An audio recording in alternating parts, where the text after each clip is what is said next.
అందరు బాగున్నారా? మరి బాగుంటే గట్టిగా గవర్నర్ గారికి స్వాగతం పలకడానికి చప్పట్లు కొట్టండి. మన గవర్నర్ గారు కుటుంబంతో సహా ఈరోజు సాయంత్రం శిల్పారామంలో కోటి మహిళలను కోటీశ్వరులను చేయాలన్న సంకల్పంతో తెలంగాణ రాష్ట్ర ప్రభుత్వం ఒక కార్యక్రమం తీసుకుంటే వారు మనల్ని అభినందించడానికి మనకు అండగా నిలబడడానికి ఇక్కడికి విచ్చేసినందుకు కోటి తెలంగాణ మహిళల తరఫున గవర్నర్ గారి కుటుంబానికి మనస్ఫూర్తిగా నేను ధన్యవాదాలు తెలియజేస్తున్నా. ఈ కార్యక్రమంలో నాతో పాటు బట్టి విక్రమార్క గారు, పొన్నం ప్రభాకర్ గారు, మా సోదరిమణి మీ ప్రతినిధి సీతక్క గారు, అదేవిధంగా మేయర్ గారు, అధికారులు, చీఫ్ సెక్రటరీ గారు, మా స్వయం సహాయక సంఘాల మా ఆడబిడ్డలందరూ ఈ కార్యక్రమంలో పాల్గొని విజయవంతం చేసినందుకు మీకు అందరికీ మనస్ఫూర్తిగా ధన్యవాదాలు. రాష్ట్ర ప్రభుత్వం యొక్క లక్ష్యము, రాష్ట్ర ప్రభుత్వం యొక్క విధి విధానాలు, రాష్ట్ర ప్రభుత్వం యొక్క కార్యాచరణ మిత్రుడు పట్టి విక్రమార్క గారు పూర్తి స్థాయిలో తెలంగాణ సమాజానికే కాకుండా ఈ దేశంలో ఉండే ప్రతి రాష్ట్ర ప్రతినిధులకు కూడా పూర్తి వివరాలను అందజేయడం జరిగింది.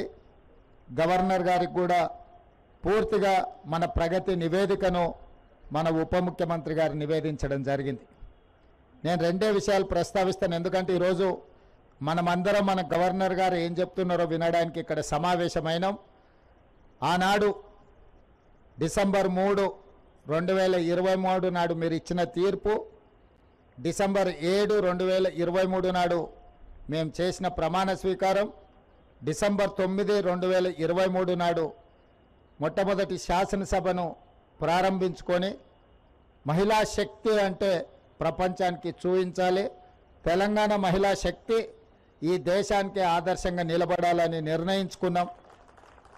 ఆ నిర్ణయంలోనే భాగస్వాములుగా మిమ్మల్ని చేయాలని, సోలార్ పవర్ ప్రాజెక్టులు అదాని అంబానీలతో మా ఆడబిడ్డలు పోటీ పడాలని, మీ అందరినీ కోటి మంది ఆడబిడ్డలని కోటీశ్వరులను చేయడమే లక్ష్యంగా ఈరోజు ఈ ప్రభుత్వం నిర్దిష్టమైన కార్యాచరణను తీసుకొని ముందుకు వెళ్తుంది. ఆర్టీసీలో ఉచిత ప్రయాణం 115 కోట్ల మంది ఆడబిడ్డలు ప్రయాణం చేసి ఈ సంవత్సరంలో 4,000 కోట్ల రూపాయలు ఆర్టీసీకి ఆడబిడ్డల తరఫున మనం చెల్లించినాం. ఒక్కొక్క ఆడబిడ్డకు 5,000 నుంచి 7,000 రూపాయలు ఈరోజు మిగులుతుంది. అదేవిధంగా 500 రూపాయల సిలిండర్, 200 యూనిట్లు ఉచిత విద్యుత్తు, అదేవిధంగా అమ్మ ఆదర్శ పాఠశాల నిర్వహణతో పాటు పాఠశాలలో పిల్లల బట్టలు కుట్టే వ్యవస్థ, అదేవిధంగా ఇందిరా మహిళా శక్తి క్యాంటీన్లు, ఈ రకంగా అన్ని విధాలుగా ఈరోజు మిమ్మల్ని ప్రయోజకులుగా చేర్చి వ్యాపారవేత్తలుగా తీర్చిదిద్ది అదాని అంబానీలతోనే పోటీ పడే విధంగా మన మహిళా శక్తిని తీర్చిదిద్దాలన్నదే మన ప్రభుత్వం యొక్క లక్ష్యము.